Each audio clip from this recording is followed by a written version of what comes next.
শঙ্কর দা আর সীমাদির ওয়াইটি shop থেকে আমি একটা জয়পুরি 2 পিস অর্ডার করেছিলাম। তো ড্রেসটা খারাপ এসেছে কি ভালো এসেছে ওপেন করে দেখে নিই চলো পার্সেলটা ওপেন করতে আমার রিয়াকশন এটাই ছিল। আমি ভিডিওতে সীমাদিকে ড্রেসটা যেমন পরতে দেখেছি পুরোটাই সেম এসেছে।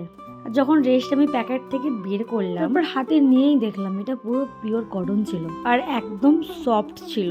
আমি মেনলি অর্ডার করেছিলাম এটা পয়লা বৈশাখের জন্য, আর এই বৈশাখের এত গরম তার জন্য ড্রেসটা একদম পারফেক্ট ছিল। আর এই প্যান্টটা দেখো একেবারে আমার পুরো ফিটিংস হয়েছিল।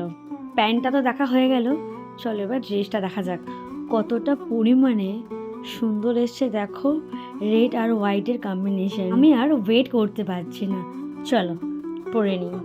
ওয়াও কতটা সুন্দর লাগছে এই ড্রেসটা দেখো, আর এই 2 পিসের স্লিভগুলো দেখো কতটা সুন্দর। এই গরমে আমি এই ড্রেসটা পরে খুবই কমফোর্টেবল ফিল করছি। থ্যাংক ইউ সীমাদি আর শঙ্কর দা।